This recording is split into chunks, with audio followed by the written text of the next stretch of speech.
Hey folks, you know I take my trail camera intel pretty seriously. It's a huge part of how I build my hunting strategy, and I'm always looking for gear that just flat out works. Stuff I can rely on. Backed by solid people and the best customer support in the business. That's exactly why I run Tacticam Reveal cell cameras. Whether you're just getting started or you're a full-blown data junkie like me, they've got a camera to fit your budget and your hunting style. My go-to currently is the Reveal 3.0 series with fully integrated GPS. These things are dead simple to set up. Less fiddling, more scouting and hunting. And they run on most major service providers and will automatically connect you to the strongest signal in your area. So no more hiking to the top of a ridge just to realize you've got the wrong service provider. Been there, not fun. Here's the kicker. You don't even need an SD card. That means fewer trips in, less pressure on your spots, and more real-time intel sent straight to your phone. And if you pair it with a Reveal solar panel or a lithium cartridge, you can keep those cameras running longer and spend more time doing what actually matters. Scouting new ground, dialing in a setup, or maybe, just maybe, finally cleaning the garage like you told your wife you would before the season started. Don't just take my word for it. Check out Tacticam Reveal at tacticam.com. Tacticam. Everything you need to take your hunting to the next level. Stay more comfortable, more concealed, and in the stand longer with Oscio gear. Premium camouflage apparel created for bow hunters by bow hunters. Oscio's revolutionary patented camo patterns and innovative features are designed to keep whitetail bow hunters totally invisible and dead quiet. Elevate your game with Oscio. Visit asiogear.com and take 20% off your purchase with code TRUTH20. If you're like me, e-scouting isn't just part of the process, it is the process. And nobody's doing it better than Spartan Forge. This is a veteran-owned company that built the only science-based scouting platform on real GPS collar data and artificial intelligence to predict deer movement. But where it really shines is with their imagery. Spartan Forge now has a high-res UAV coverage for 80% of the whitetail states, down to 5-centimeter detail. That means you can see trails, old logging roads, cuts, even subtle vegetation changes that most apps completely miss. And if you really want to get nerdy, their LiDAR layer breaks right through the canopy so you can see the forest floor. Gives you some visibility to those hidden draws, ditches that big bucks absolutely love to live in.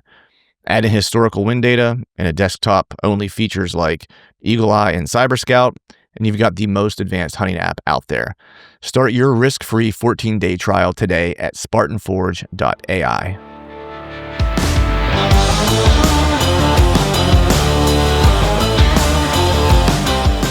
Welcome to the Truth from the Stand Deer Hunting Podcast, brought to you by Tacticam Reveal Cellular Cameras. I'm your host, Clint Campbell, and you're listening to episode number 458. And today I'm joined by my buddy, Derek Dixon, to learn what drone research teaches us about mature buck behavior. So stay tuned.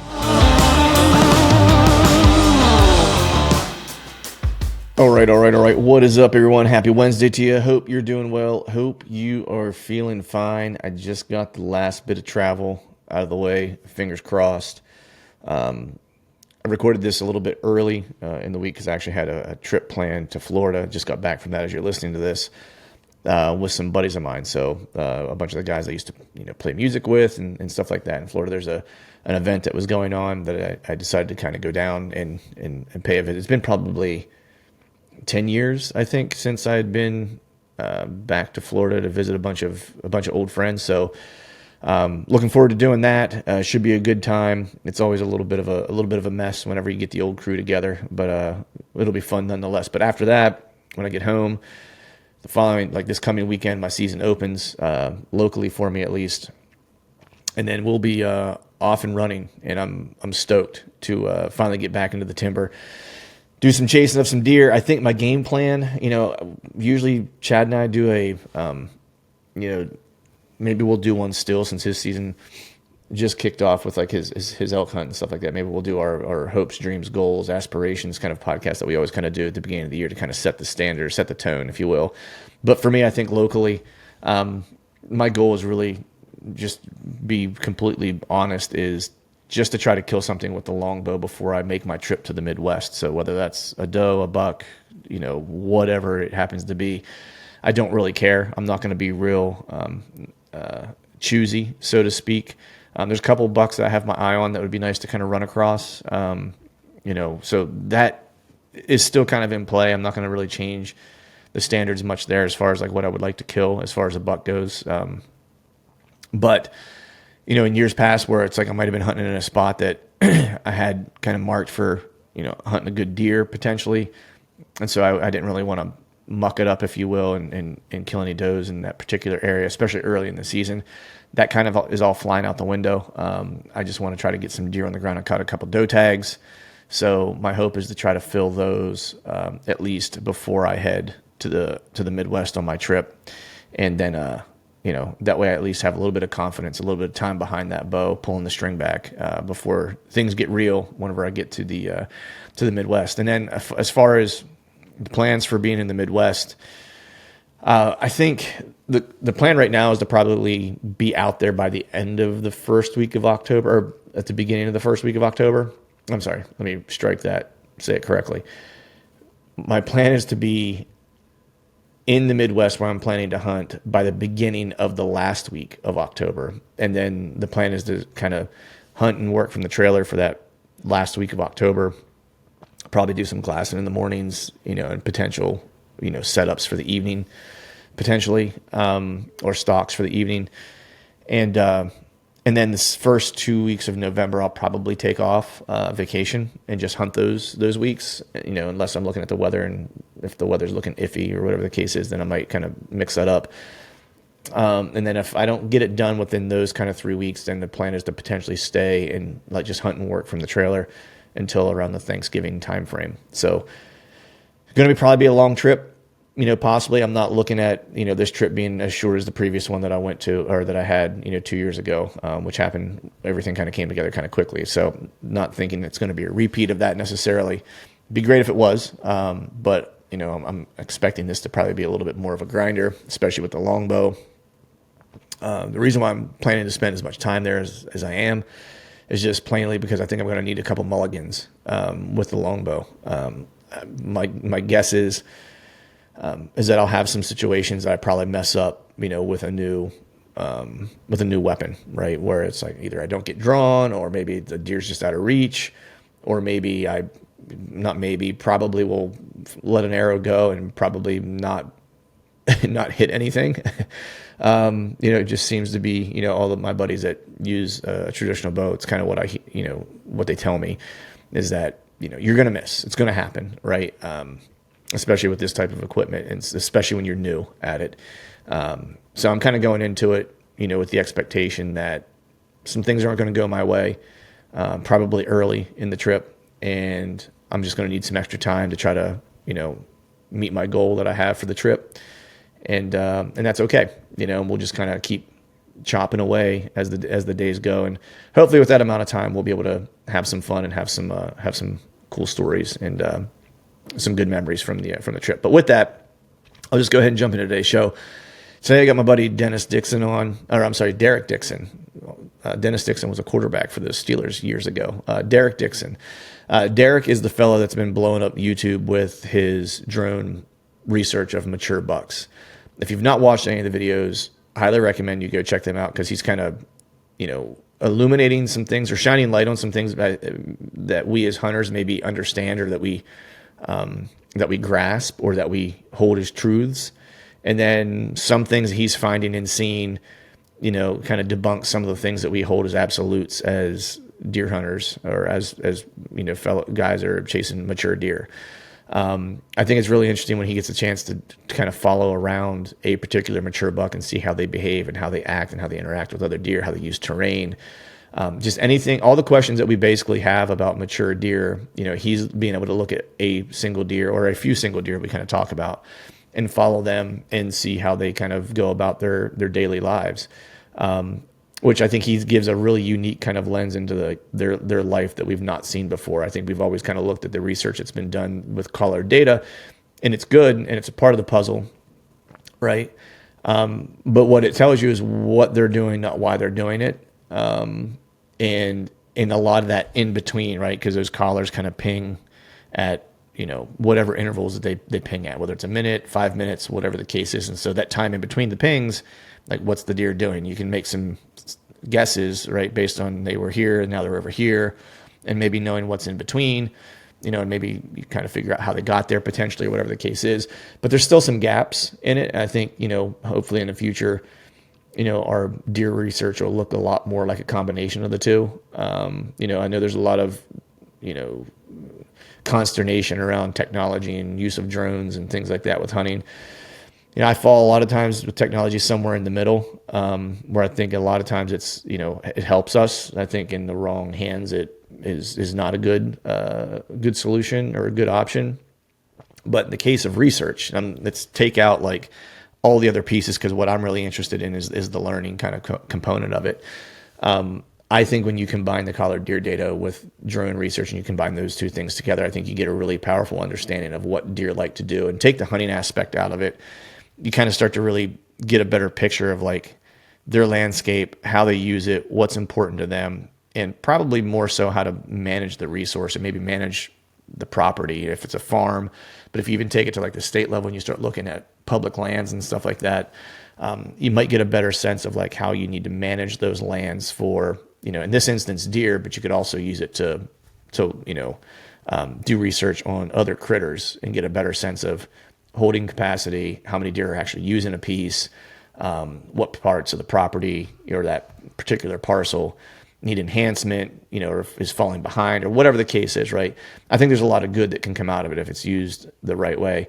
And what Derek is doing is just super fascinating, and it caught my attention, and I certainly would have him on and have a chat. He's a great hunter to start with. His heart is in the right spot. He is ate up with deer. He is a bow hunter first, or he's a hunter first. And the reason why he's doing it, he talks a little bit about that and like his grandfather being a steward of their land. And that was really the thing that catapulted him into wanting to understand his land better, to help kind of that legacy along that his grandfather had started. And the success that his family was having on their particular farm was in part due to the work that his grandfather had done. And so his incentive was, how do I make this to where when I leave it, or when we have kids or other cousins, nephews, whatever the case is, right, use this land 20 years from now, that they're getting the same quality experiences that he had growing up, or that he continues to have. And so that's really where all this kind of started from. So with that, we're just going to go ahead and jump into today's show. As always, thank you all for listening. All right, folks, welcome back to another episode of the Truth from the Stand Deer Hunting Podcast. And today I have on my buddy Derek Dixon. For those of you that may not be aware of his name, he is the guy who's creating quite the stir, or all the fuss, in the whitetail research space. You might know him better as the whitetail research fella on YouTube. How you doing, buddy? I appreciate you coming on. I'm good, man. Thanks for having me on. Yeah, you bet. So we were just talking before we jumped on here. We're both going to apologize in advance for any hacking that we're doing. We have me, who has allergies this time of year for whatever reason it happens, and Derek's been out food plotting and sucking in copious amounts of of that fine Midwest dirt. Yeah, that's possible. Yeah, it's been terrible. Nice. So you're doing some food plotting, man. What are you putting in? Yeah, no, we just kind of made our own mix in the last second of things, and I think I have Balanza clover, crimson clover, different variants of rape, and then we have rye and wheat that are going to end up going in a little bit later. But nice. And then I think some of the blends have a little bit of turnips in them. Some of them have a little bit of daikon radishes, but ultimately it's just kind of it's a pretty simple mix that we're just drilling in at a pretty low rate because there's a lot of brassicas in it, so that way hopefully they can broadleaf out and get pretty big, and we'll see. But everything's so dry, and there's potentially rain in the forecast for tomorrow. Like I mean, I don't know. So thankfully we're drilling it versus broadcasting it. So even if it didn't rain, it wouldn't be the end of the world. But right. I would really like some water because there's nothing at the moment. So yeah, that's the ticket, right? I know we have a family farm back home that I used to do quite a bit of food plotting on for a couple years, and it was always that fingers crossed, because I didn't live close to the property. Like I lived 3 hours away from it. So whenever we would plan to do our work, it would basically be when I had time that I could get away from work or whatever the case was and get back to do it. And it didn't always necessarily line up with when the rain was going to be in the forecast. And so you just kind of put it in the ground and then do your rain dance afterwards and hope that you get like the smallest amount of moisture, because it just makes such a big difference. It goes from like great plot to either that or potential just hot garbage. You know what I mean? Yeah, no, I've seen it both ways for sure. Most of the time it's hot garbage out at our place just because we haven't drilled traditionally. We've broadcasted everything on. And this time of year it's just always so dry, and we just never tend to get lucky. I've almost created like my own self irrigation system with like custom ponds, and then a pump with with this whole like hose system and sprinkler system going out for. I think in the end I did the math. You could cover like three quarters of an acre pretty easily. Okay. But that's also a little bit extreme. I don't know if it's necessary for food plots. Right. Yeah, the deer ain't too picky as long as there's a little bit of something there. When we were putting in plots at the farm, I mean they still do. My father-in-law still does every year, but we had one kind of area. It was kind of this field that was in the middle of the property, which was just kind of perfectly placed. That was 5 acres that we would put in, and then we had another like little. I think it was about an acre and a half, maybe 2. That was this little secluded piece off of like a larger farm. So he leased out a couple of the fields to like an adjacent farmer that basically took, a couple of the fields were hay fields. He took the hay off, and then the one field he had corn in for a while, but then he changed that to alfalfa, which was great. Like when he changed it to alfalfa, because I was like, man, great summer food. I was like, don't have to do a whole lot.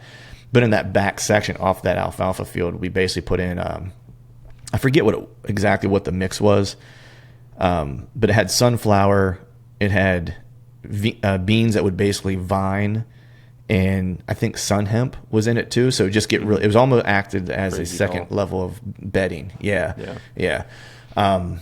Because that was like a kind of a funky area of the farm where they could go down to basically get over to the neighbors essentially. And so I was trying to put like a last line of bedding to maybe try to get them to stop there, and stick around.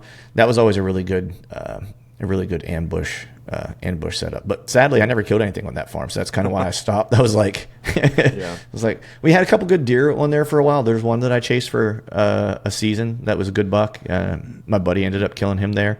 But then after that, he was bedded on the neighbors, and I knew that, and I had to catch him in transition. And I had 3 different encounters with that deer and just couldn't get him killed. And then he got killed by a buddy of mine, and that's when I was like, I got to hunt somewhere where I can track him down. I was like, because knowing where he was at and not being able to do anything with it was painful. And right now, I mean, our biggest thing going into season is the drought. Whereas last season we had this ridiculous acorn production, and this season we're having like maybe a fourth of that, maybe less. I mean, really? It's pretty unclear, but it looks like we have hardly the amount of acorns that we did last season. So in that moment, food plots, in theory, are going to become really, really effective. And that's kind of like, hopefully we can see that come into play, and maybe all of our work won't be for nothing in the end if we actually have food plots come through. And just from a research perspective as well, seeing whether or not they start utilizing them heavier than last season when it really had ridiculous acorn production in the timber. So, but anyways. Nice. Did you notice, so the acorns that you do have in your area, are you noticing, are they dropping early? Because what I've kind of seen, I was just talking to a buddy of mine about it this weekend, where I have, and this kind of will start to lead us into some of the research stuff, because what we do as hunters is we make a lot of hypotheses about things that we're seeing or aren't seeing, right? Yeah. And the area that I kind of scouted, I know relatively well, usually has good acorns or a good, primarily there's white oaks in this particular spot, which is odd for me because I don't have a ton of white oaks usually. And I was in there earlier this spring. I was like, cool. Think I'm going to have some acorns this year. I had to go back in like very early summer to do some stuff. Saw some greenies. So I was like, great. They're on the ground. I was like, wasn't super excited about that because it was a little early for them to start to be on the ground. Yeah. And then deer in that area, typically I don't get a lot of inventory during the summer. Like there's a couple good bucks that were in there, and that's usually pretty par for the course, but it's mainly like it's a really great funnel for when you hit later October, I guess you would say. Yeah. But when the white oaks are producing in that spot, it becomes a really good spot for like early-ish season, because my season comes in mid-September. So for me this year, I was like, man, I got a good acorn crop. It's a good funnel. If there's a good buck in here, I probably get 2 bites at the apple. I'll probably get like an early season play if I want it, and then I probably get, a pre-rut play if I want it as well, because there's a huge scrape that's in there too, like a big community scrape in there. But then all of a sudden what I'd seen, the past week is bucks in there consistently, and I'm like, it's a little early for them to be in there this consistently, right? Yeah. And then as I'm walking with my wife just in the neighborhood, I'm noticing, the oaks are dropping. Like I'm seeing them on the road But you while can we're also walking. see that a lot of trees, their their leaves are beginning to yellow as well. Yes. Like very early on. And that's a sign of their chlorophyll production lowering dramatically. And whenever that happens, then you're also going to have kind of the acorns where the stem connects. That connection is going to start weakening just naturally. Mm-hmm. And there's a whole lot more science behind that. But basically, resulting in, acorns dropping sooner. And a lot of times it's going to be due to the fact that, like I said, chlorophyll production's down in the leaves. Like you can visually see that with the coloration. Mm-hmm. But you're going to notice that trees, they start trying to find where to put their resources because they're at a lack of resources right now during a drought. Mm-hmm. And whenever they do that, they need to detach from something. And one of the first things that they detach from are their acorns and their leaves. Mm-hmm. So they're kind of making it to that stage. So in a lot of cases, if you can find, in my experience, particularly like a large oak acorn tree out segregated away from heavy timber, one that's just out on its own. It could even be in mature timber, but maybe for whatever reason this area receives a lot more sunlight. Like this tree is just able to get all of the resources. And then on top of that, if you can find one that's like that in a little bit of a depression as well, to where it's kind of self-irrigating itself with the depression that it's in and allowing to retain a lot more moisture, and those trees, they're going to be a lot more healthy, and they're going to be putting on probably more acorns. And if everything's dropping a little bit sooner, then I would be eyeballing those trees over anything else because they're going to be the best ones. And I've seen that a little bit with the drones so far. Yeah, with deer moving out to mature trees out in fields, kind of on the edges of fields and stuff. Yeah. Nice. Yeah, that's because my hypothesis was that tree was starting to do exactly what you said, which is saving itself, so it's starting to drop its acorns, which now all of a sudden the deer are piling into that area. Yeah. And I'm going, damn it. I thought I had an early season, I thought I was gonna have an early season play. But let's transition to the research stuff you're doing, man, because I just kind of first want to start with, how did you kind of get into this, right? Because I think, as hunters, because you're first and foremost, I know we talked a week or so or 2 weeks ago or whatever. First and foremost, you're a diehard hunter, have been for a long time. You're a dyed-in-the-wool bow hunter guy, right? Yeah. And I think we all have a lot of questions about the deer that we chase. I mean, that's kind of like the 8 months out of the year that we don't get to hunt them. You know what I mean? We ponder all these questions. So how did you go from diehard hunter to I'm going to start actually doing my own research? Because that's I don't know that a lot of guys have that. I don't want to say desire, because I think we all diehard bow hunters, I think, have a desire to understand the critters that we're chasing. But I think there's a difference between the desire to understand and really putting in place the mechanisms to understand. Right. So how did you kind of get to that point? Yeah, I think mentally one of the biggest ways that I was moved towards the research side of things was probably through my grandpa. Initially, I would say he did a lot of land management prior. Obviously, I've said before, but the property that I'm doing a lot of the research on, probably 60 to 70%, it's an old family property, and it's actually owned by multiple people, but I just refer to it as family property. And my grandpa's done a lot of land management on it, TSI, stuff like that, and he's also done a lot of research on his end with trail camera studies and dodo buck analysis, and he used to name all the deer and whatnot on the property. And I remember as I started getting older, and I'd killed quite a few decent deer throughout that time frame, and we all kind of started shifting our mentality and focus to okay, Grandpa's got us on a lot of good deer over the years. How do we get him back on some good deer as well? Kind of return the favor type thing. And all right, gang, sorry about that. We had a little technical difficulty. We'll just jump back in here. So you were saying your grandpa had done a bunch of land management work basically on the farm, and you guys were kind of looking at it from a perspective of he created this place for us to have this success to this point. How do we kind of pay it back to him and make sure we're doing right by him and the land, essentially, to help him get on good deer the way he helped us? Yeah, so we started focusing on food plots and really the areas that he liked to hunt, and really just trying to make those locations a little bit better than everywhere else. And we were pretty successful in that, actually. And he would go out on a hunt, and generally someone else would be out there with him. And let's say in this situation was me, and I'm bow hunting on the very back of the property, and he's kind of in his area that he likes. And at the end of our hunt, we kind of roll back into the cabin, and it's like, hey, so you see any good deer? Just kind of all the general talk. And he's like, yeah, I saw it was one of the shooters. He saw one of the big, one of our target bucks. And I was like, oh, okay, how far? And he had a crossbow. Like, how far out? And he's like, oh, 30, 35 yards, broadside, 5 minutes. And I'm just like, why are we not going to track this deer right now? Like, what are you talking about? And he's like, oh, I just thought he was the most beautiful deer I'd ever seen. I just enjoyed sitting there and watching him, type thing. And I started hearing that from him a lot more often as well as time continued to go on, where he just liked sitting out there and watching them. He was just extremely fascinated with mature buck interactions and behavior, and just thought that they were the most beautiful creatures of all time. And it made him happy to just sit out there and watch them. And throughout a lot of my life, I've been kind of wanting to be passionate in wildlife photography. I just never had the means to go out and get the proper gear to be able to do it. And so in 2020-ish time frame, kind of skipping a little bit of my other story to go to this, but in 2020-ish time frame, I ended up buying a really nice wildlife camera, and I'd already been in photography a little bit, but I wanted to ramp it up and get really good at it. So at that time frame, 2020, 2021, is whenever I really started leaving my bow behind in general. I just wanted to go out and photograph and get as close as I could to mature bucks, because oftentimes with photography, even with a 600 millimeter lens, you really need to be like sub 30 yards, sub 40 yards for really good pictures, unless you're including the landscape or somehow in it.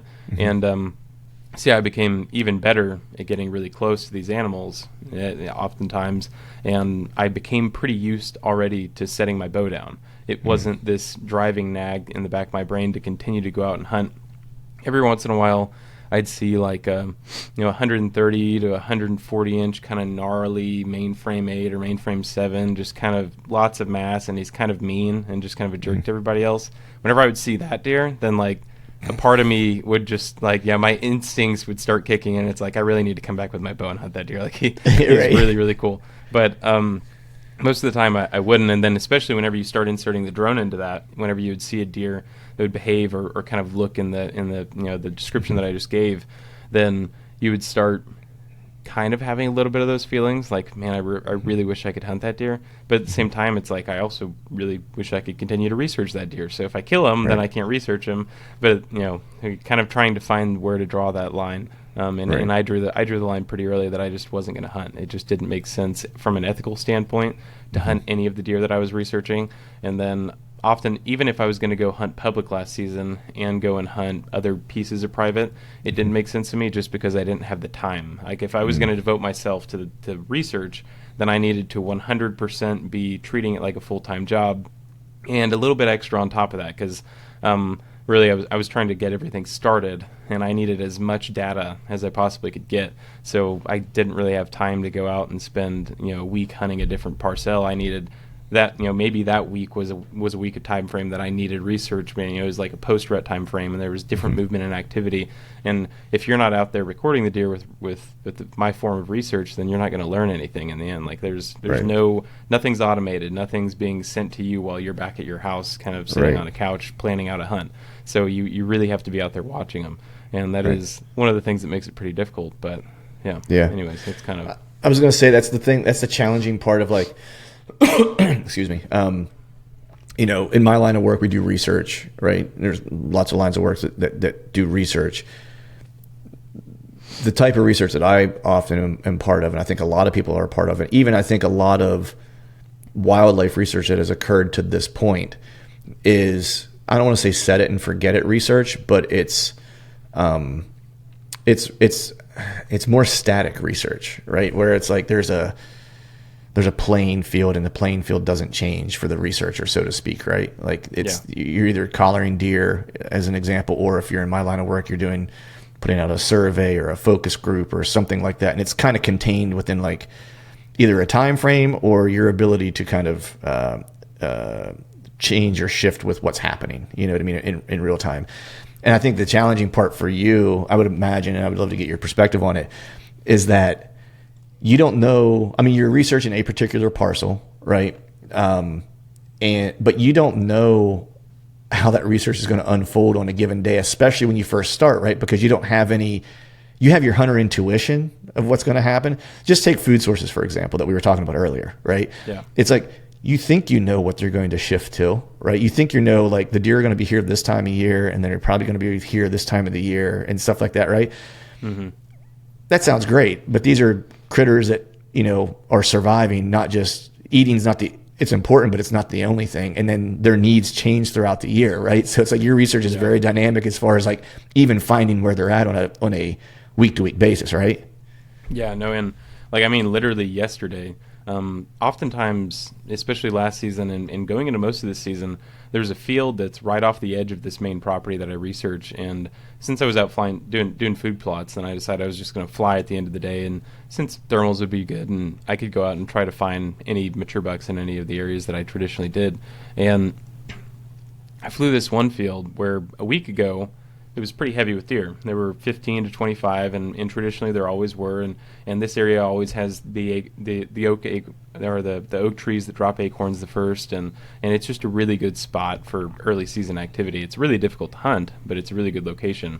And I flew up yesterday, and there were like 35 cattle on it, and it's like, oh, well, there goes that. Now, but then my brain's like, okay, where are these deer at? So I start flying all the other areas looking for them, and kind of looking across the dirt road at other people's fields and whatnot, which is a little bit snoopy. But I wasn't flying over their property. I just have a really big zoom camera, so I can do that. Right. But and I was seeing deer, but I wasn't seeing the mature bucks that I normally had seen, and they were gone. I'd have no idea where they went type situation. And then you start running into difficulties, especially in the early season with tracking deer, where a variable that you really have no control of, whenever you're tracking one, when you find them in the morning really, really early and you have proper thermals to go out and actually track, then sun comes out and all the leaves and the tree bark and rocks and any exposed soil on the ground, it heats up dramatically, and it makes it very difficult to see anymore. Most of the time, if you continue tracking the deer in your drones out in the sky, you can retain him, and you can keep tracking him that entire time, and you won't lose him. But whenever you have to come out and switch batteries, fly back to the cabin, land, swap out batteries, and fly back, oftentimes, not every time, I would lose him. And it would take me 5 to 25 minutes to re-find him, and then even in some cases I didn't find him again. And I just sat there and searched for him for 45 minutes to an hour, and it's like, well, what do I do now? I lost him in this giant block of heat, and he has just vanished. So little things like that you just can't plan for. And also, every single day I went out, I didn't know what deer I was going to track. Like, I could go out with a mindset of I'm going to find, like, say that mainframe 10 winter. I had a lot of luck finding him, and I think it's because his core area just happened to fall. He had a big core area, but I think his core area happened to fall like 95% on this property. And then same thing at the end of season, I had this really large 6x5, and he just lived in a really tiny 80 acres, so I could fly up every single day, and I could find him if I wanted to.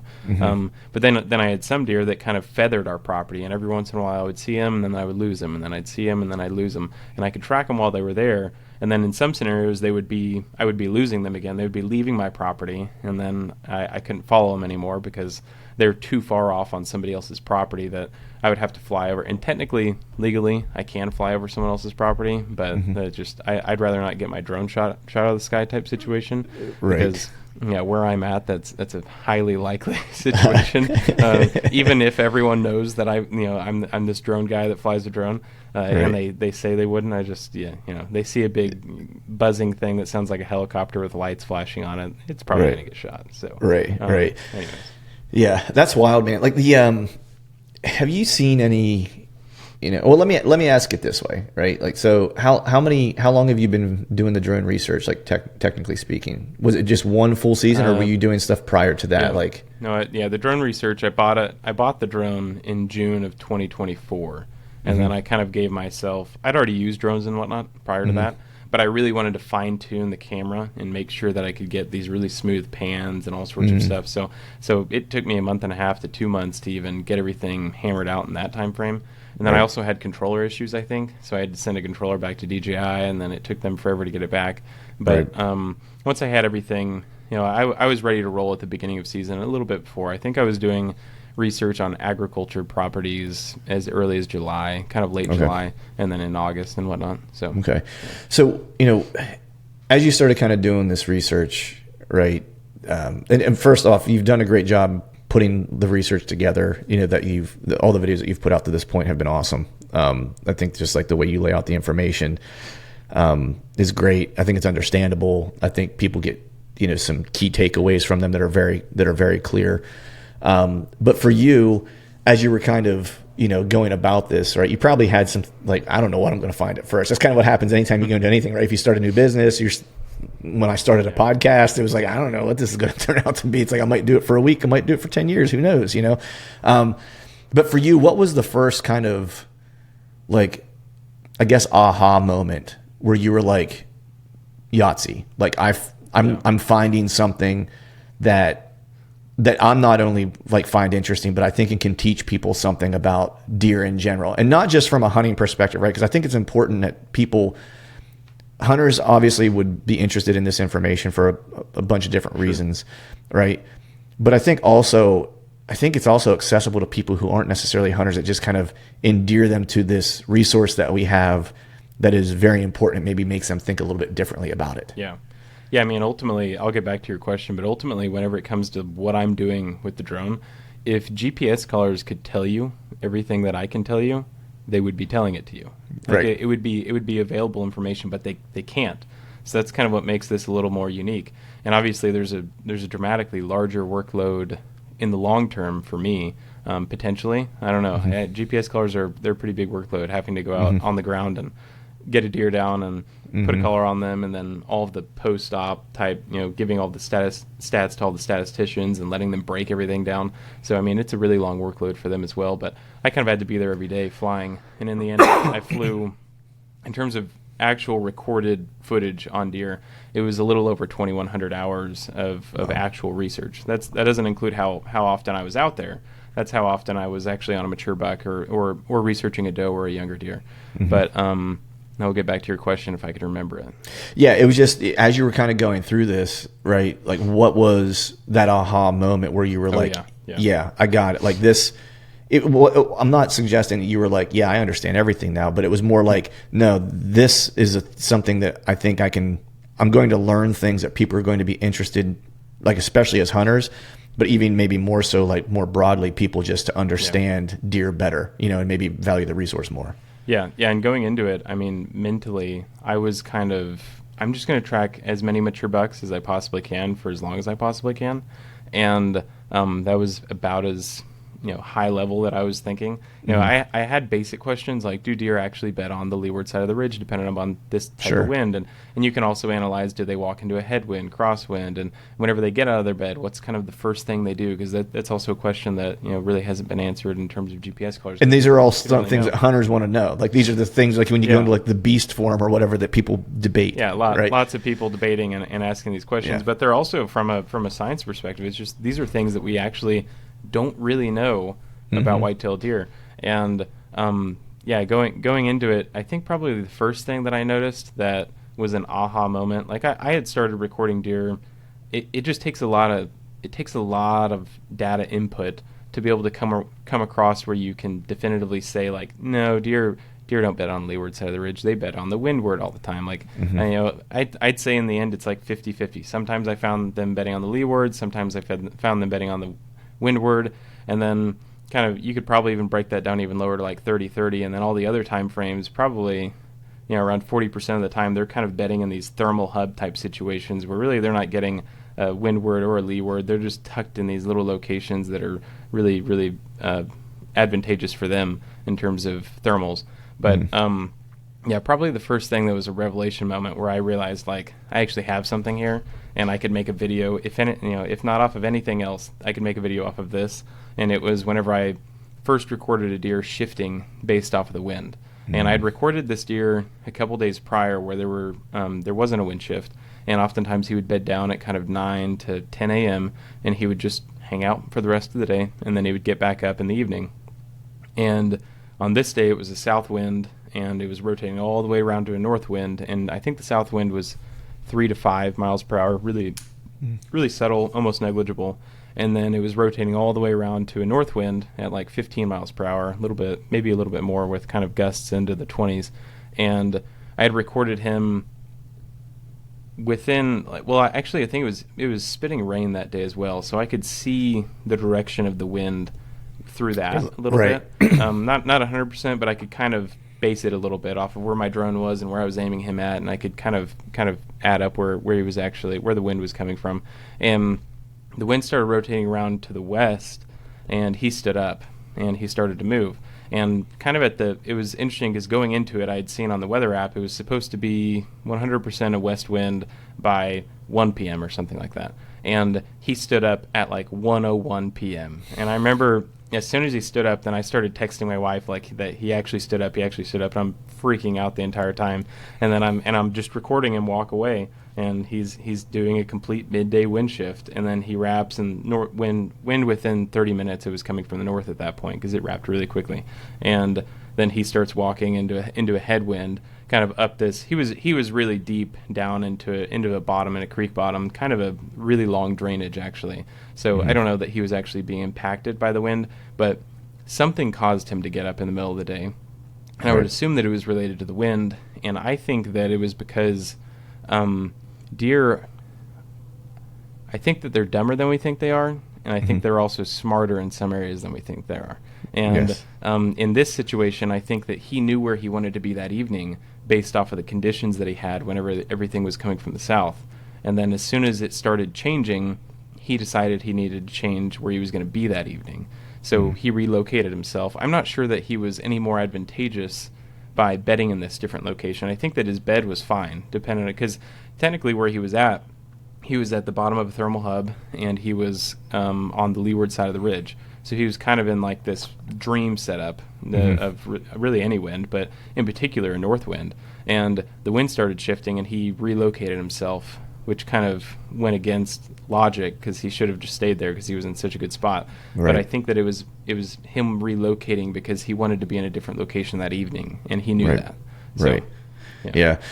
That's interesting, man. Like I'm curious. So it sounds like as soon as the wind started shifting, that deer was like, "Yep, I got to make a change." Right? Yeah, is that fair? Yeah, something's happening. And sometimes I'd seen a deer like this one, where he wrapped. I think in the end he traveled 750 to 1,000 yards. It was a really long kind of midday trek. It took him a little over 2 hours.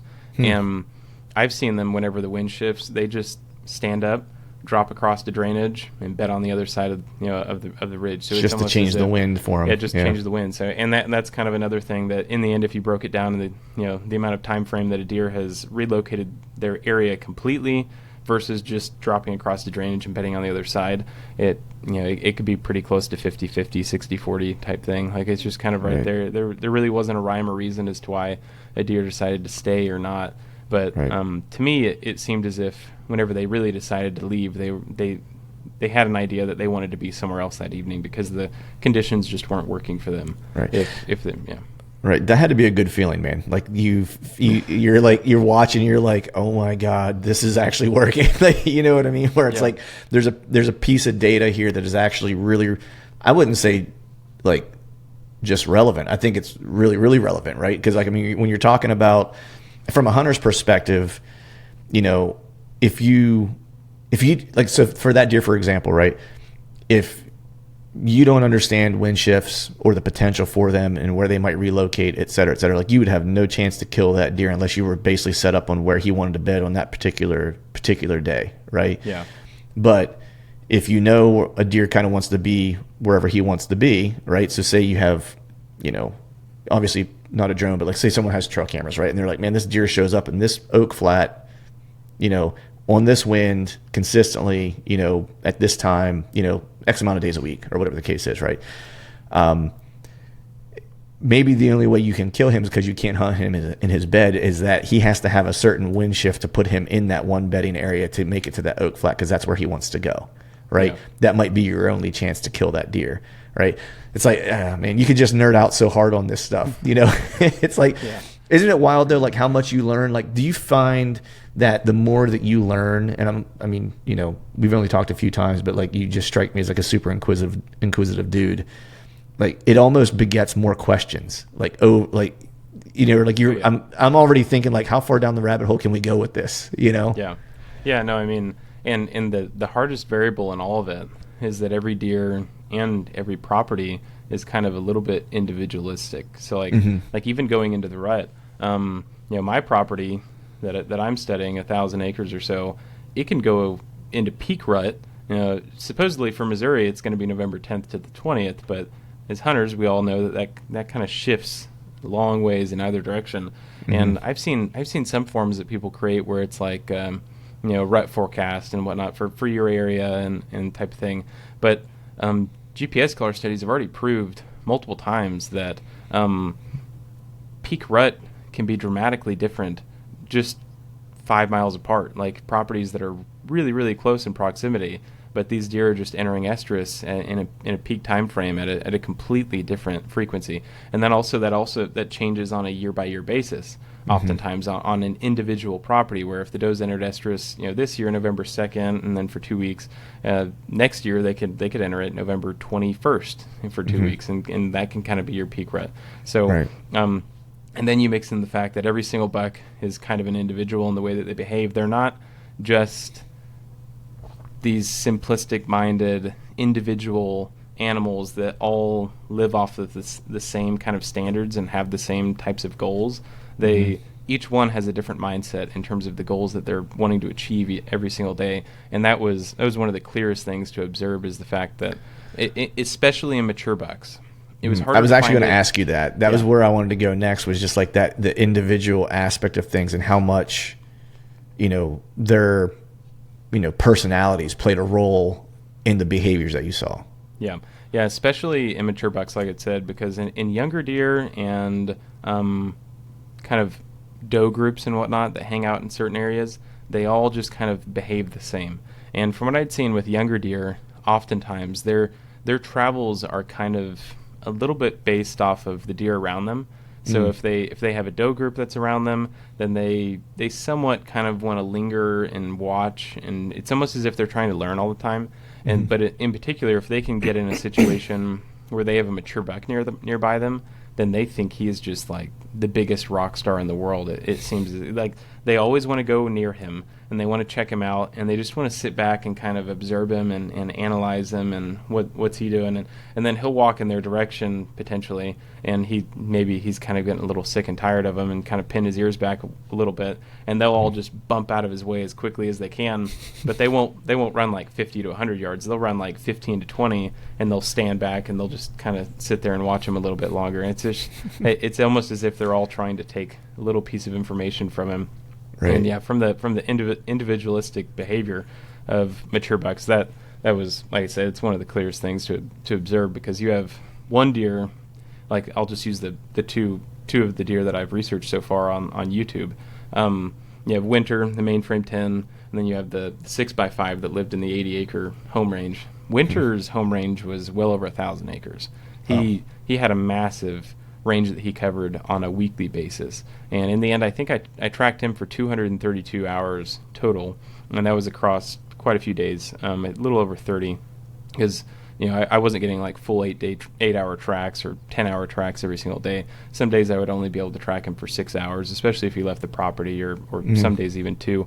But anyways, he was always highly aggressive all the way throughout the season, and he was also extremely dominant in the way that he behaved, and I never saw him fight any other deer. And actually, I have some recordings where he was within 5 to 10 yards of that 6x5, who was also a very mature, equally dominant seeming deer, and probably even bigger. He body-wise, he looked a little bit bigger. He had a little bit better mass. I would have assumed he was a better fighter based off the fact that his frame was a little bit tighter, and his tines kind of leaned in a little more.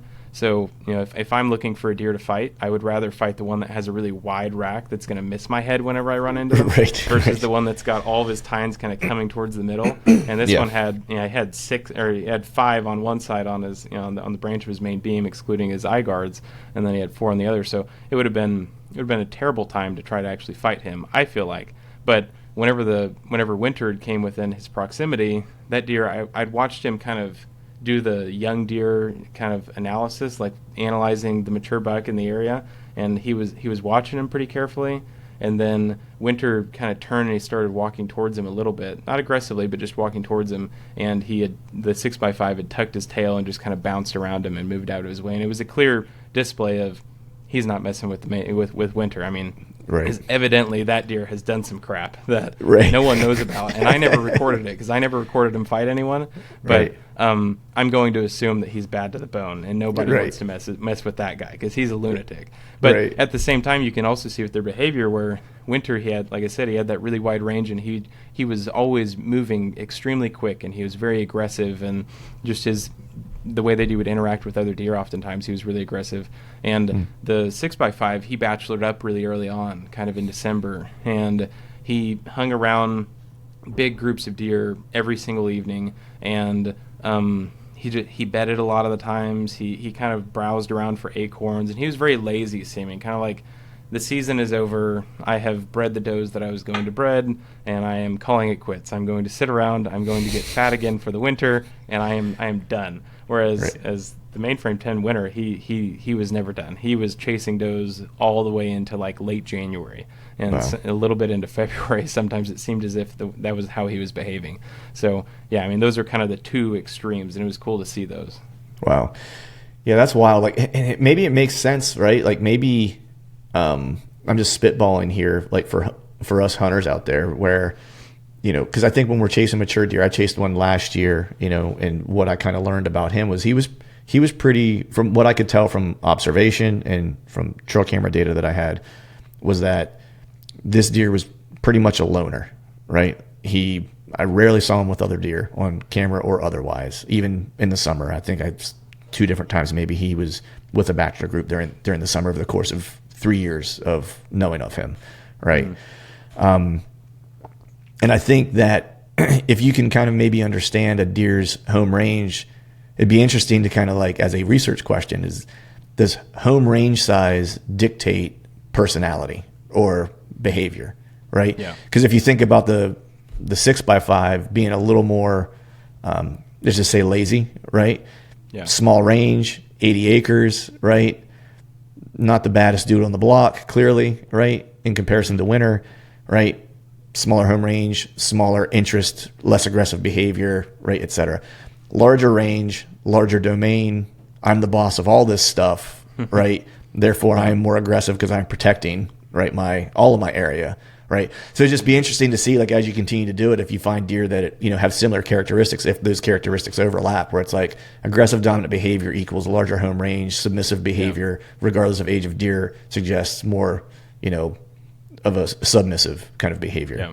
I wouldn't be surprised if it was, and I also wouldn't be surprised if you couldn't start maybe identifying that a little bit, like right now with trail cam pictures. Like if you're getting cam pictures of a bachelor group even, and you see one of them kind of puts his head over the other one, and the other one may pin his ears back a little bit or something, basically showing that little bit of a dominance towards the other mature buck that he's traveling with, then maybe you could start piecing together that, well, he might be a little more dominant, and then maybe he's going to have a larger home range. And there's so many different variables that can go into trying to identify an actual deer's home range, though, especially if all you're doing is trail cameras and boots on the ground. It's a very, very difficult thing to try to actually figure out. If you can, and if you can start to identify that this deer has a really small home range or this deer has a really large home range, then I think just based off of that alone, whether or not, you know, they're aggressive or kind of submissive, I think that you can use that to your hand dramatically in terms of how to hunt them. Because if you have one where they have a really small range, like this buck, where he lived in 80 acres in the late season, and you tried to go, say you had trail cam photos of him at the top of that ridge in the middle of his 80 acres, and you're thinking, oh, he's in there all the time. So you're going to go into that 80 acre section and try to hunt them. There's no way you're going to kill that deer in his 80 acre home range. There are so many other deer in that home range where there's no way you're going to entry, there's no way you're going to exit, and there's no way that he's not going to see, hear, smell something about you by the time that you get into his home range. So, and yeah, 90% of his time he's spent in that home range. But what you're going to have to do as a hunter, if you can identify a buck that's like that, is feather hunt him and kind of feather hunt what you think his home range is, and maybe even hunt a little bit further outside of that and try to pick him off on the few times that he actually leaves that home range, and then maybe you'll get lucky in that situation. Whereas a buck like Winter, where he just travels extreme distances every single morning, I think he's extremely easy to hunt in comparison, because he's constantly traveling alone, which reduces the amount of eyes and noses that you have to fool throughout that time frame. And then he's positioning himself in really bad locations a lot of times, because all of his movements, especially in hill country at least, all of his movements are dictated by terrain. And if you can start kind of narrowing down on terrain features and how deer have to travel your property, and you're say you run trail cameras and you want to utilize them for like a hunting perspective, and you have trail cameras on these 3 far areas across the property, and you're getting trail camera pictures of them pretty consistently at all 3 of these, even if you get pictures of them at all 3 in one single night, you can kind of draw a line in between A, B, and C, and then you can start piecing together how would what are all of the different routes that he could take from A, B, and C, and then find the areas that probably make the most sense from his perspective, but also make the most sense from your perspective, and the fact that you can get in and you can get out undetected, and you can also be there undetected the entire time during your hunt potentially, so that way you're not burning your locations. Now, I think there is a time where you can get highly aggressive as a hunter as well, and just dive into these locations and try, like even on the 80-acre buck. But I don't know. I'd be very interested to see like a Zach Fehrenbaugh, set him loose on like an 80-acre section where I know the mature buck is, but he's also surrounded by 40 other deer. It's like, go kill him. I think it'd be really tough. I don't know that anyone could. I would agree with you, because like as you were talking about that, I was just thinking that a lot of hunters think, when you hear people talk about, maybe they know of a mature buck, right, that you're trying to kill, and they're like, he's, I've got his core range narrowed down, and say it's at 80 acres, right? It's like they feel real good about being able to kill that deer because they know he's like in this spot, right? Yeah. But it just makes sense that the deer that has the larger home range, although it might be harder to figure out exactly where he's going to be and when he's going to be there, is probably actually the deer that's easier to kill. Yeah. Right. Like if you just start using, deducing what his possible travel routes would be to get to all the places he wants to be, right? Mm-hmm. You can kind of, even if you have 5 or 6 of them, right? That's better than knowing like this deer is here, but I've got to beat 40 eyes like on my way in and out. That's always the hard part of. I like to hunt the plains, right? And I like to spot and stalk, on the ground. And that's the hard part of that, especially whenever I'm out there in the rut, is that I'm not just beating the buck. It's like I have to beat the buck in like the 2 to 3 does that he's with, because he's courting one of them. You know what I mean? So it's like I've got 8 eyes, 8 ears, and 4 noses I have to beat, in that scenario. Mm-hmm. I'd feel a lot better about just having to beat him and have much further ground to travel. Yeah, that's actually something I'm going to be talking about in this next video, because I'm going to be comparing kind of scouting with agriculture properties and then hill country, kind of big timber type situation. Mm-hmm. And I kind of make a little bit of a joke at the intro of it, like going out and scouting, and it's like scouting on ag country, you can kind of like lean back in your chair and maybe have a coffee or a drink with you or something, and you got your camera set up or maybe a spot scope, and like you're just chilling and you're hanging out and you're watching 80 to 150 deer, and just you can see everything for as far as the eye can see, and it's just the easiest scouting experience ever. You know where all of the big bucks are, no problem. And then you go into hill country, and it's like you're covered in ticks, and you're sweating, and you're dying, and you're climbing these hills, and it's like, oh my gosh, this place sucks. And in that perspective, it's like hill country is way more difficult, because if you actually want to find and ID a mature buck, then oftentimes you're going to have to run trail cameras, or you're going to have to intentionally go in, walk in these areas, and bump him up out of his bed, which I don't think makes much of an impact. But versus ag land, where you can see 15 shooters in one swath in an evening. Right. It's just not that big of a deal. But then you make it into season in an actual huntable situation, and it's like let's make this applicable for now, where right now we're in a drought, and that ag property is not performing as well as maybe it could. So there's 1 or 2 fields that are performing way better than others. So this 120-acre field is holding 150 deer. And now you're going to have to go and hunt this 120-acre field in the first week of season, and which is a really great time to target a mature buck before they leave agriculture properties. And you're going to have to fool 150 deer to get to him, because oftentimes, even in ag land, he's one of the last ones to finally get up and kind of move into that area. That's just how a lot of mature bucks behave. Not all the time. Sometimes you can see them where they're the buck that beds in the middle of the beans, and he's there all day long and he's just hanging out. But and then cycle back to hill country, and then you're going to hunt it. You have topographical features that are advantageous to you all the time, and you can get in all of the time, entry and exit undetected, most of the time at least. And even every once in a while, whenever you're going into hill country in a really good location, you're going to bump a young doe or maybe a group of does or a young buck or something. But most of the time that doesn't have much of effect from what I've seen. The only time that you make a large effect if you bump a deer is if you're bumping a mature doe. If a mature doe pulls your scent, or kind of like boss hog doe, like if you have a group of does and there's 5 to 8, and maybe there's a couple of them that are mature throughout it, but one of them is clearly more dominant than the other does in that group.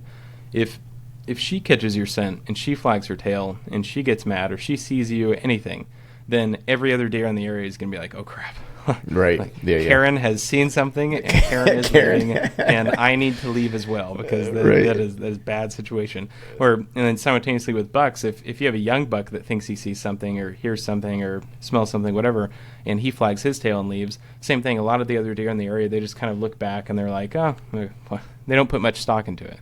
Right. But if the mature dominant buck in the area sees something and flags his tail, then everyone is immediately on edge, and they're going to clear every bit of 500 acre zone and get out of that area, because he saw something and he's way smarter than we are. And same thing applies whenever you go in as a hunter and you bump deer out of a location. As long as you're not bumping that big jerk Karen of a doe, then it's not going to have much of an impact. Right. Speaking of does, it made me think of something as you were kind of talking about that, where as you were kind of doing your research during, let's just say, pre-rut into rut, there's a couple schools of thought how to hunt that time of year, and it's probably like one of the most popular times of year to hunt. It's when people take their trips, and so on and so forth, right? That like last week of October into like the first 2 weeks of November-ish, right? There's a bunch of different ways to hunt that. Some guys, I've seen it kind of play out both ways, where it's like you still want to hunt some bedding, like where bucks want to bed, right? And they'll maybe change what those places are at, but like they're still, I don't want to say they're solitary animals. And then there's the idea of like, if you want to find the bucks, like you hunt the does, right? So you hunt the doe families because the bucks are going to come to you essentially, right? I'm making it very simple, right? But that's kind of like, if you were just to make it very, very rudimentary, that's kind of like this two schools of thought. I can still bed hunt them, right? Because some of the older deer, more mature deer, don't play the game as early as maybe some of the younger deer. So if you're truly hunting a mature deer, he's probably still going to primarily want to be bedded, right? And be kind of a solitary creature. He's probably not ready to ramp up yet. And then there's the other school of thought, which is I'm going to hunt the doe families and where they're at, because ultimately the bucks are going to be, like, at minimum, are going to be starting to scent check, like, bedding areas and stuff like that, right? What have you seen kind of play out with that? Does any of that hold water? Is there one approach that feels a little bit better than the other during that time of year? If you've seen that, what have you seen? Yeah, from my perspective, kind of in that, for me, that late October, early November time frame is often kind of referred to as like pre-rut in our particular location.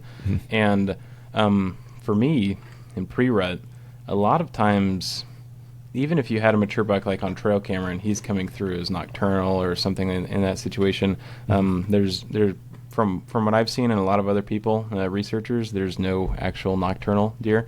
They're always doing something throughout the day. And just because your trail cameras didn't pick them up doesn't mean that they're not out there doing something throughout that day. And in that pre-rut time frame, from what I'm seeing, especially in the morning, over the evening, they're still they're really bedding for a long time up towards dark. But in the morning, I'm seeing them go out start kind of making these exploratory type travels and treks throughout the property to go in scent check areas. And I know that you'd hit on scent checking doe bedding areas and also guys focusing on doe groups and trying to get close to doe groups, so that way that's where the mature buck is going to be. But from what I've seen, the way that mature bucks travel across the property, they're not wrapping downwind of does. They're not wrapping downwind of bedding areas. They'll walk through a bedding area, but oftentimes they're trying to hit intersecting trails across their trek. So if you have a doe trail that kind of goes like this, and it's very unidirectional towards food or in water, like type situation. They have bedding down here, some destination source. Yeah, and then they have food and water, and they've just made the easiest straight line trek. Then the Turbuck's travel line is going to be somewhat like this across theirs. He's going to be hitting it at a cross, and whenever he crosses their trail that they had walked on, then he just lowers his head down, scent checks the ground because every single deer has a gland in their feet, and moves on. And if he smells something that kind of piqued his interest, then he'll kind of hook off of his trail and circle back to the area where the does are. But I'm not seeing him get 10 yards or 5 yards from the does that often. He's scent checking the ground that entire time, where all of, say there's 5 to 8 deer, 5 to 8 does, he's trying to find that one that piqued his interest on the ground, and then he'll track that one, follow them maybe 30 to 50 yards behind that group, and then all of a sudden on thermal, for me, I'll see like, whoa, you're standing next to 5 to 8 deer. What happened? And then I'll zoom in, and it's a group of does, and then there he is, and he's got his head on the ground, and he's just scent checking all over the place. And every once in a while, he'll lift his head and kind of look and kind of re-ID them with his eyes for some reason, but he'll always put his head right back to the ground, and he's scent checking the ground.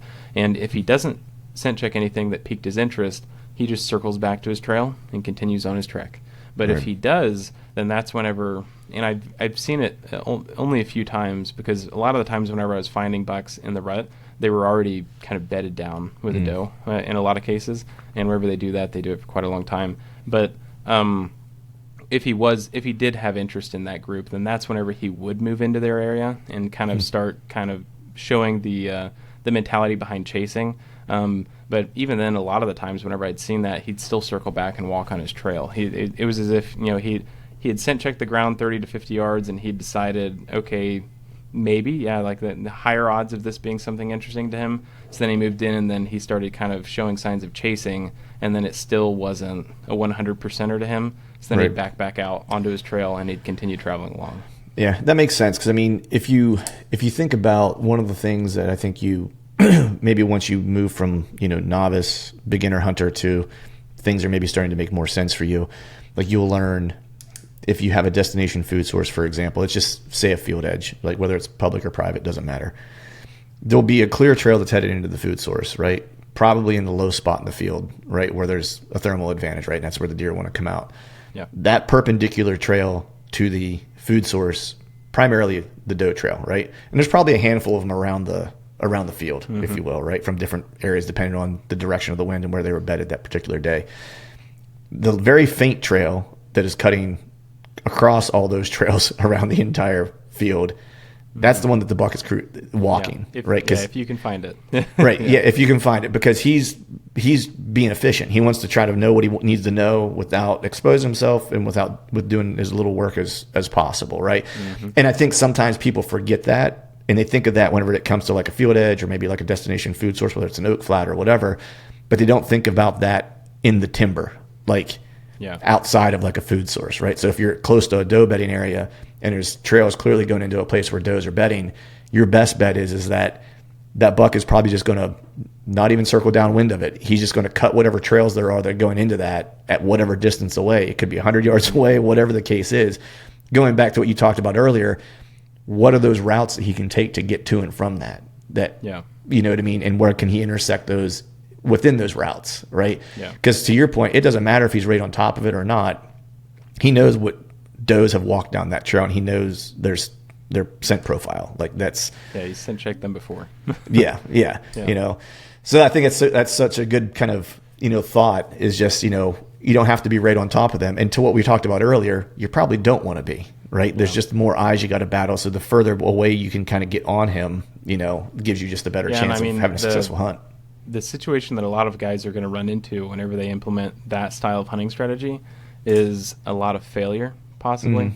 I mean, you could go out on the first day and probably get lucky, but there's going to be a lot of hunts where if you go out, you might see 1, 2 deer, And if you're used to hunting in different areas where there's a lot higher, deer density, kind of traveling in these certain locations, then you're going to be encountering, say you have an average encounter of like 5 to 15 deer, and then you start implementing this hunting strategy, and all of a sudden you're seeing like maybe 1, maybe 2, probably nothing though, until the deer that you actually do see is the one you want. Yeah, it's the one you want. So it's like you might go out and fail 7 times, but to me, every single time you go out and fail, as long as you're not educating any deer in the area, and you're going out and you're actually undetected entry, exit, and you're undetected from what you know about from where you were hunting in that location, then you're just upping your odds every single time. That percentage is just getting higher and higher and higher. And if you're one of those people that can go out 15 times throughout this time frame, you're pretty much going to kill something. Like I can't see a way, as long as you're undetected entry, exit, and like I said, you're not educating anything, I just can't see a way that you would fail in that situation. If you're hunting an area that mature bucks kind of are kind of having to travel dictated by terrain, and they're going to walk past you at some point. Yeah. So as you were talking about the rut, and you mentioned like when they're bedding down and they'll stay bedded for quite a while, like when they're with a doe or whatever.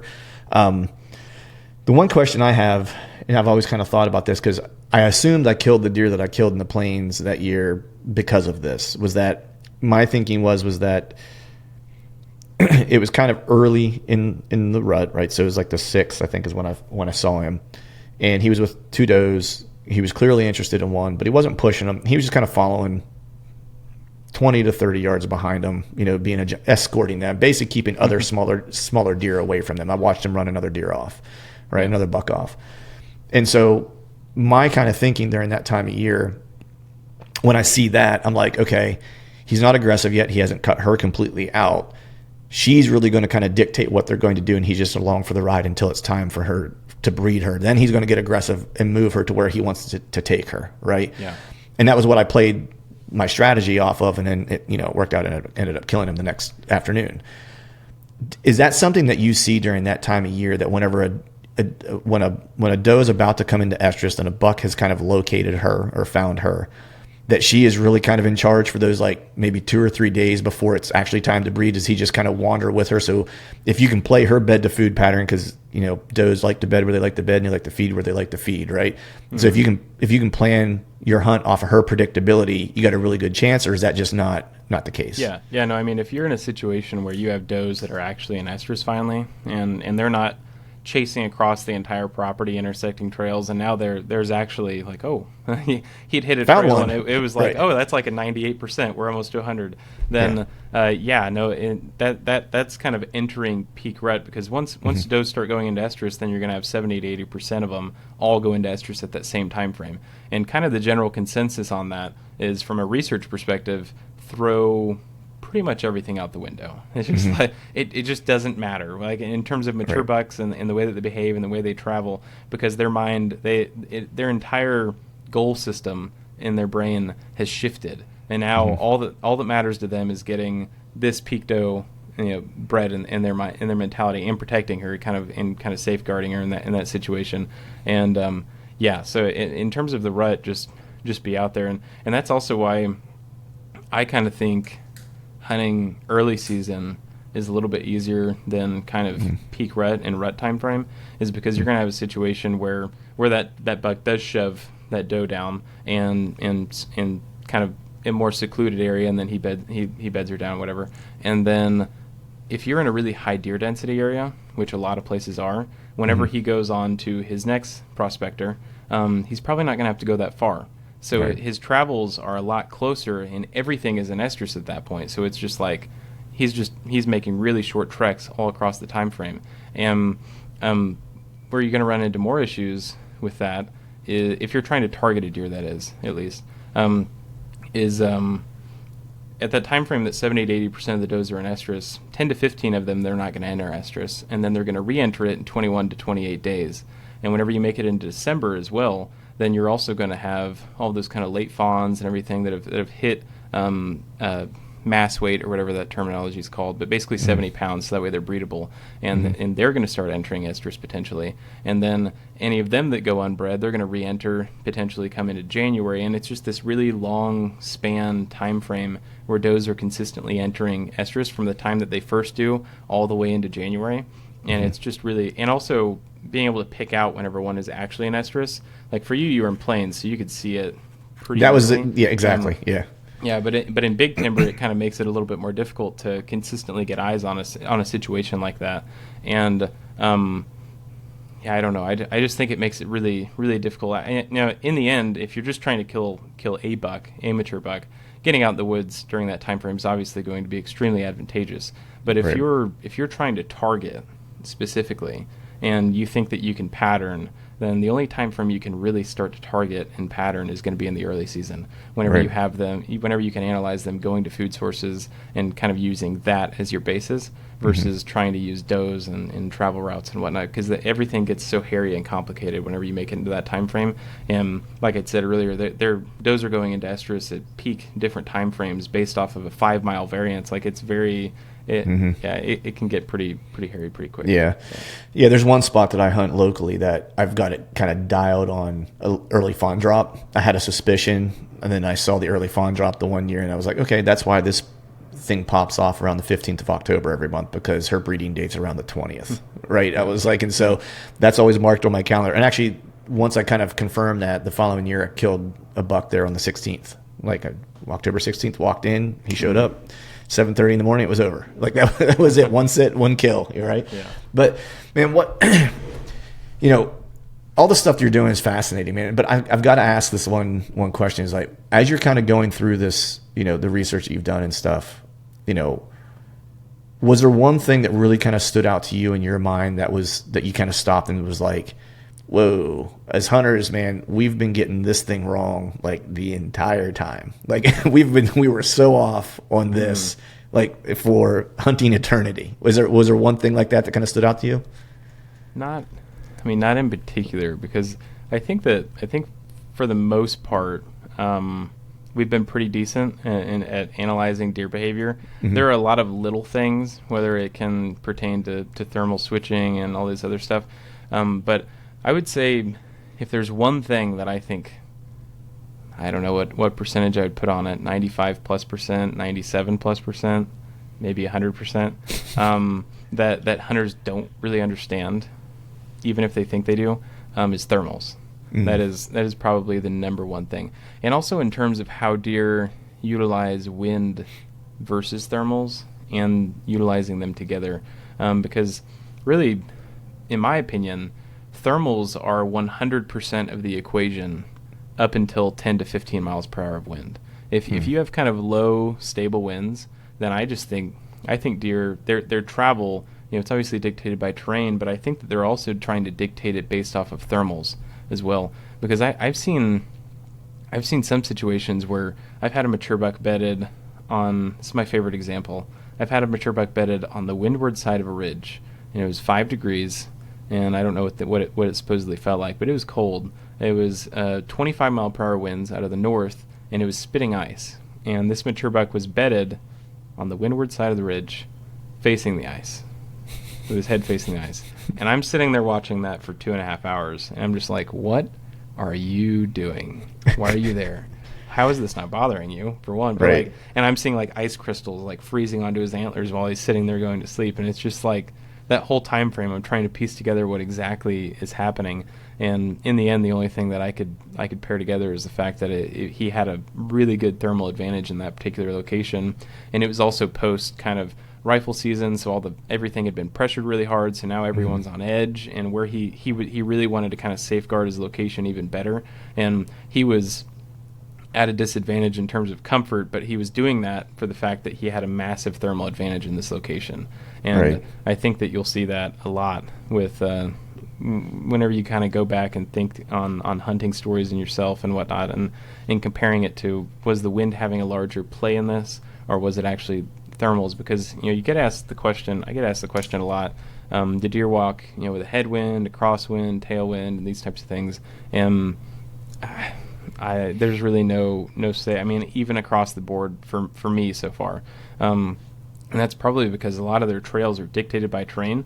Like I continue to say, especially in the type of setting that I'm researching, and in one travel route, you could have the wind at your tail, and then you could have the wind at crosswind, and then maybe you have to circle back towards it, and then now you've got a headwind, and then you kind of wrap, and now you've got a crosswind again, and it's just all along this trail, throughout one 1,500-acre travel section. He had the wind maybe 40% at his tail and then 20% at a crosswind, and he traveled back into it quite a bit. And it's just, I don't know, it's kind of hard to dictate it based off of that. And then what I started piecing together was this all has to do with thermals and the way that they're traveling. And actually thermals is going to continue to be a topic that I'll throw out kind of for fun in videos where I'll be like, and I promise I will make a video on thermals someday in the future type thing, because and the reason for that, one, it's to kind of help ramp it up and build it over time, but two is because I think the way that thermals have been explained to hunters has been this extremely watered down version of it. We've watered down the science behind thermals and what's actually happening. Not many people know what's actually taking place whenever heat is rising, and right. Because technically from a scientific perspective, a thermal is just a heating column of air. That's all it is. And then hunters started kind of coining the terminology with falling thermals and rising thermals, and it's like from a scientific perspective, that makes absolutely no sense. It's not a thing. So it's just the heating or cooling column of air. Right. Yeah, and actually cooling's not even thermal. Part of it. It's just heating. So it's just loss of heating. I forget what the correct scientific term for that. It's like dissipation or something. But anyways, and everything has to do with water vapor. And anyway, there's a lot of science behind it. And I think that trying to find a way to explain that from a scientific perspective to hunters is pretty difficult, because a lot of us are visual learners, and most people are, and trying to find a way to put that into motion graphics in addition, because I could sit and talk about it all day long, but until you actually put it to motion graphics, then I think it's going to be confusing for most people. It would be confusing for me. So I mean, it's pretty difficult, and it's going to be like a 30-plus minute long video in the end. So it'll strap in. It's going to take a while to make. But, trying to figure out the proper way for that is kind of why it's going to take so long. Yeah, it's one of those things where until you start to really experience it in your hunting locations, and it's not always as obvious as you would want it to be to understand it, right? But when you get into an area where the thermals are really obvious, that to me is when you start to understand, where you're I maybe don't understand all the science background, but I understand what is occurring in this location, right? And for me, it's that same spot that I have that early doe. It's one of those places where I have to be mindful of how I'm accessing it, because the time if I'm accessing it in the morning, it's a little bit different. So I have to be mindful of what my wind is whenever I'm accessing it. But once I get in there and the sun starts to come up, it doesn't really matter, because I've hunted that location on every wind. It's actually better for me if I go in on a certain wind and the wind switches, and almost is 100% wrong for me. At that point, because the thermals in that spot actually make me bulletproof until almost closing time, and that's why that spot's so deadly. It's every time I hunt there, I have deer usually sub 20 yards of me. The deer I shot was, I think, 11 yards or whatever, and he was 100% downwind of me, supposedly, right? Yeah. But when you find those little gems and you understand how they work, it's if you could have all those spots pinned on a map somewhere, right? It's it'd make life a lot easier.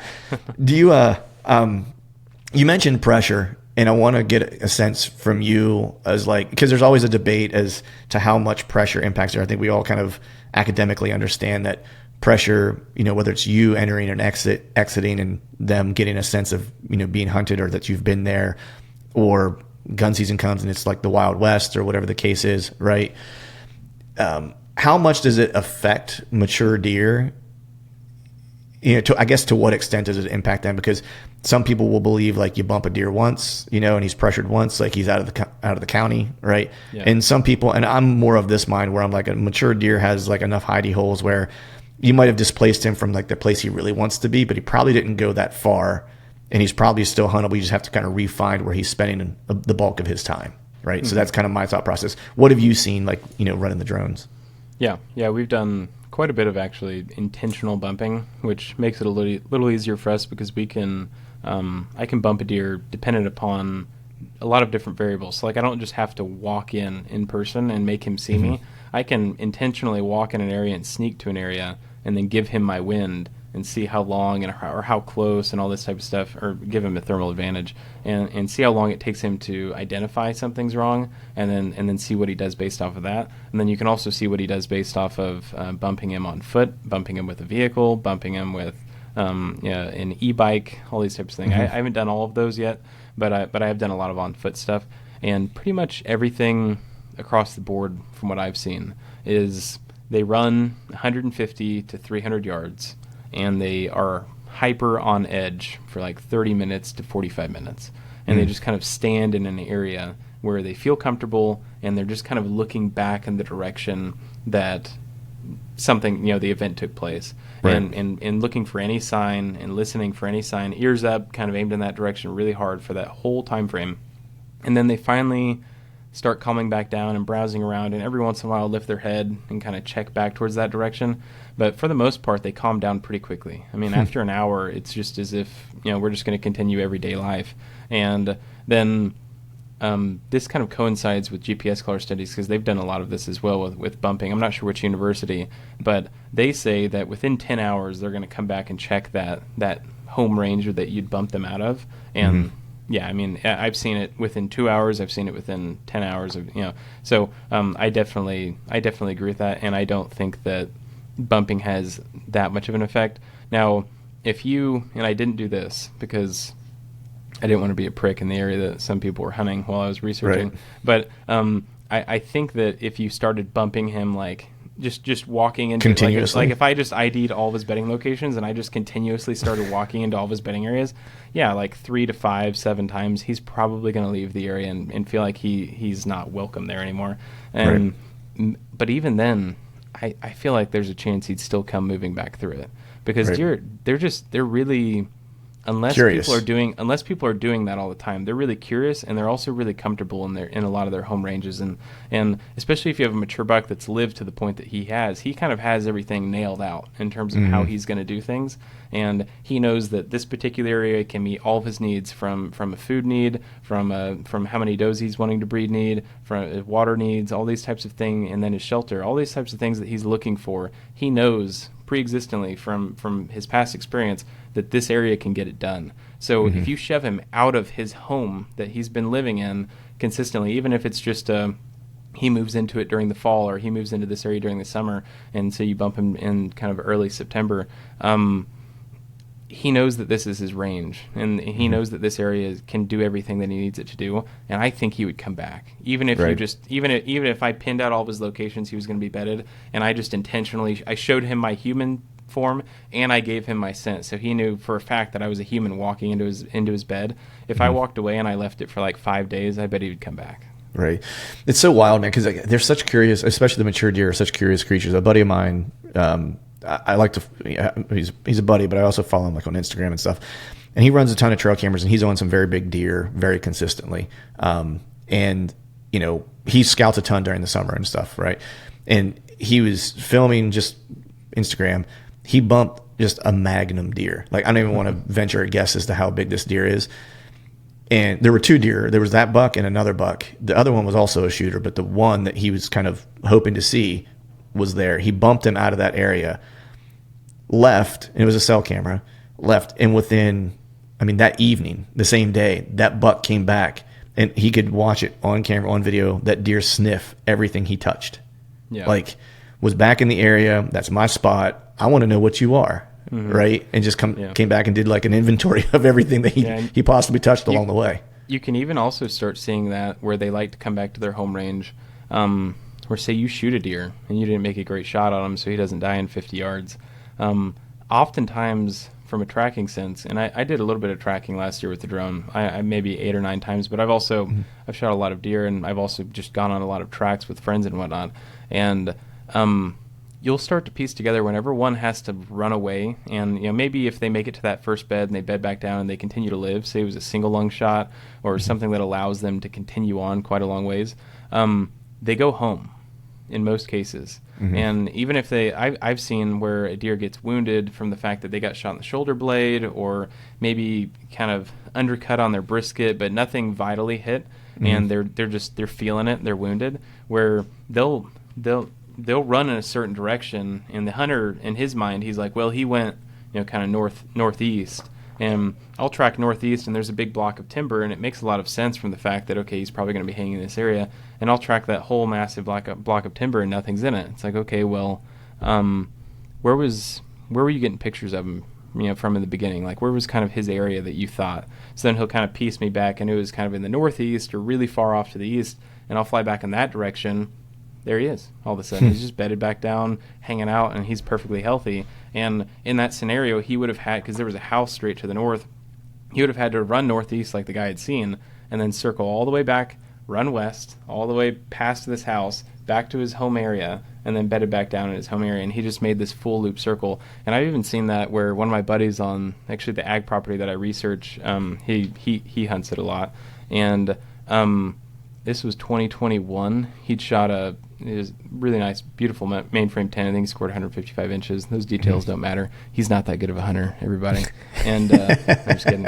And whenever he made the shot, though, it was from 30 yards, and the duck had dropped and turned. And whenever he turned, it shot him right through the front of his neck. Oh, geez. And he had ran and just darted straight across this field, this massive 30-acre agriculture field. And we went out and we started tracking blood across the field, and we found part of his arrow and whatnot as we tracked along. I guess it was his full arrow. It wasn't broken. But anyways, he had ran across the 20-acre field, and there's not much timber on this agriculture property, so it's pretty easy to piece together, like, he ran into that block of timber. He's probably in that block of timber. So we backed out, and Andy was going to come back the next morning, and he was going to go and just grid search that block of timber and see if he could find anything.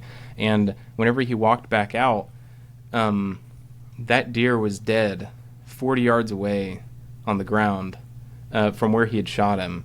Kind of, there was a fence that had separated these two ag fields. He was in the one where he shot him from, and then there was another one that he'd ran right past the fence and then across the field and into that block of timber. Well, what he had done is he had ran into that block of timber, and then he'd circled all the way back around, came back to that fence row, and he was going to walk that fence row back towards his home range to a different block of timber. So had he survived long enough to make it across that field back to that other block of timber, Andy probably wouldn't have found the deer. He probably would have made it to the block of timber and died, and Andy would have spent all of his time grid searching the block of timber we watched him run into. And It's like he wasn't there the whole time, though, because he wanted to go home in the end. So that kind of goes back into the whole thing where if you're bumping deer, I just think they have this strong desire and kind of know of their area where they're going to go back to that home range at some point. Right. Man, we've been chopping it up for a little while, man. I want to be sensitive to your time, but I want to ask one last question before I let you run out of here and get back to your food plotting and inhaling copious amounts of dust. If all the work that you've done to this point, if you had to give people who are listening, or people who have watched your videos or who will watch future videos, one takeaway, like from the work that you're doing that would help them as a hunter, what would that one takeaway be? Yeah. Ultimately, for me, it would be trying to get out and put boots on the ground and not relying so much on technology. And I know that becomes pretty That's a wild statement from you. from tech guy over here with the drone. But in the end, just from what I've seen and then also what I've experienced as a hunter, having that heavy reliance on technology, it can become pretty, just daunting in the end. And it starts controlling your personal life potentially. And the fact that like you wake up with a better or a worse mood depending upon what type of picture's on your trail camera. And I would just really like to see people just getting out in the woods and just going and trying to find fresh sign, kind of like the good old days type situation, and then also using the tools that we have available to us. Like you can still utilize trail cameras from a hunting perspective, but do it in the mindset that when you get a picture of a big buck on camera, if you don't know that property or that area to a T, like if you have an area that you've been hunting for the last 15 years and you just know it inside out, then yeah, you could see a buck at point A and point B, and you can probably start piecing together how he's going to have to make that travel route. But if you're going into new areas and you're putting up stuff and you're getting a picture of a big buck, then kind of take it for what it is, and the fact that, okay, there's a mature buck in that area, kind of period, and then maybe don't try to learn off of that so much as go infield and try to learn off of infield sign, and then hunt off of advantageous situations with whatever's dictated by terrain and whatnot, and just I don't know, try to be a hunter, I guess, and not so reliant on technology in the end. I just think it'd do a lot better for everybody. So that's a great takeaway, man, because I run a lot of trail cameras, a lot of my buddies do, and I try to make sure people think about it, trail cameras in a certain way, which for me, what they do is they either, most of the time, they pose questions that I need to kind of confirm with my hunting skills of scouting, right? So we'll tie it all back together. The conversation we were having at the beginning around the acorns, and all of a sudden these deer are showing up, right? And I'm assuming that the acorns have dropped in that area. Well, I'm not going to worry about what deer are or aren't on my cameras. What I'm actually going to go do is get my ass off the couch. I'm going to go walk into that area, and I'm going to look to see, why are these deer showing up here, right? What has changed to make this happen, right? And I think that's the part, is like, technology can help pose a lot of really great questions you may not have thought of before, that helps you sharpen your woodsmanship, but it's really still your due diligence to go out and actually solve the puzzle, right? Yeah. And I think that's the part a lot of people miss. They just want to use it as like the end all be all answer, right? It's like ChatGPT is still wrong sometimes, folks. Like, Well, and you joke about ChatGPT and AI, but that's a thing that's coming probably pretty soon in terms of deer AI, and basically applications that you wake up in the morning and you open it, and it will predict based off of your topography and the weather conditions and wind direction and all this type of stuff, and it'll just kick out an answer for you where it thinks that big bucks or deer in general will be bedding, and where they're going to be moving on that particular day based off of those conditions.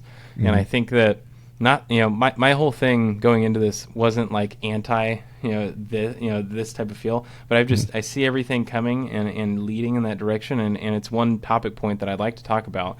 In the end, I'm going to focus on my type of research, and it's just going to kind of be for my own thing, but it also shows and it kind of debunks the whole idea behind deer AI in itself, because there's never going to be, there should never be, but maybe at some point, if they received enough data entry points, but there shouldn't be an application out there that can just kick out exactly what that deer is going to do for that day, and you go out and hunt based off of those variables. And that also goes into the fact that with how individualistic deer behave, that I just don't think that it's ever going to even be applicable from a hunter's perspective. You can potentially go out there and get lucky based off of one of these applications someday.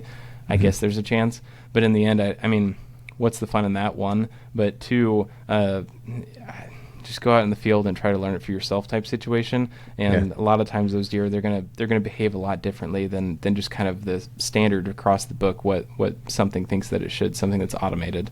So, right.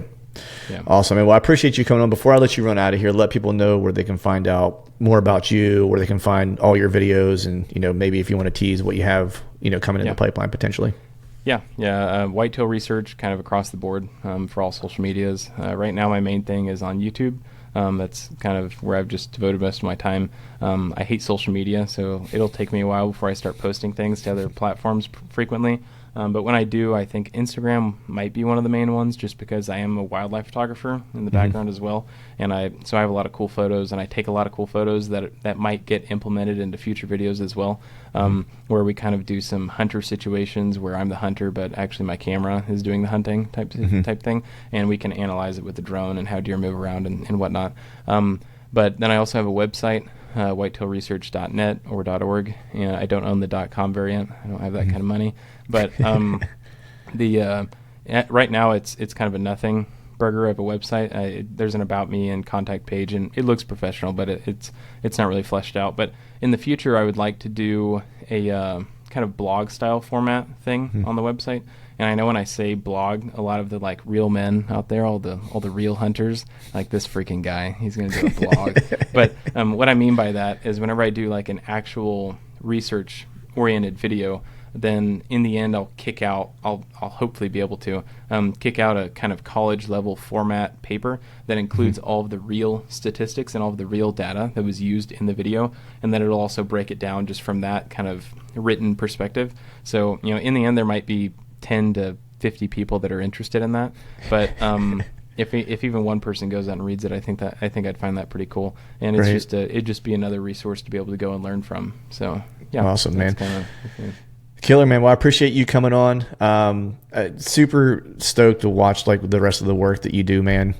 It's been super cool to watch the videos, and just I'm learning along with everybody else. It's showing me stuff where I'm like, the one you did on I forget which one it was. It was maps.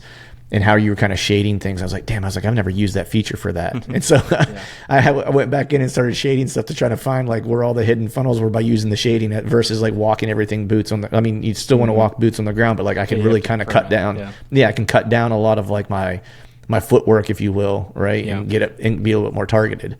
Yeah, that becomes extremely advantageous for if you're going into a new area. Like the property that I displayed, mapping out and whatnot, I've hunted that property since I was a kid, so I know where all of these little features are that you can't travel. I just kind of knew off the top of my head already. But whenever I pulled that up on TerrainX and I did the shading areas, I realized oh wow, this is picking up all of those things that I already knew type situation. Yeah. So then I marked them all, and then I went back in field and I confirmed it again. But if you're going into a new piece of public or whatnot that maybe in a different state, and you have an area that you're going to really hone in on, then you can pre-existently, you can go in and you can shade off those areas and mark everything off. And then whenever you make it there in person, maybe whenever you're walking to your area that you're going to be hunting, or maybe you have a couple days planned for scouting prior to going hunting, then you can go in and you can confirm a lot of those locations as potentially impassable, and there's no way that's not going to up your edge in the end. Yeah. Well, I appreciate you, man. And truthfully, it's the non-tech guy is the perfect guy to have doing this stuff, man, because I think the lens you have on it is perfect. And stoked to see what you do next, man. I appreciate your time. Yeah. Yeah, man. Thanks for having me on. I appreciate it. All right, folks, that is a wrap for today's show. I'd like to thank all of you for listening. And if you haven't yet, please head over to iTunes and leave us a 5-star rating. And be sure to subscribe to the podcast. And hell, while you're at it, head over to YouTube and give us a sub there, too. I'd be super appreciative if you do those couple things for me. And before I shut this thing down, I need to give a big shout out to our partners who continue to help us make this podcast possible. Tacticam, Osseo Gear, Hawk Optics, Face Off E-Bikes, and Lathrop & Sons Boot Company. And until next time, we'll see y'all.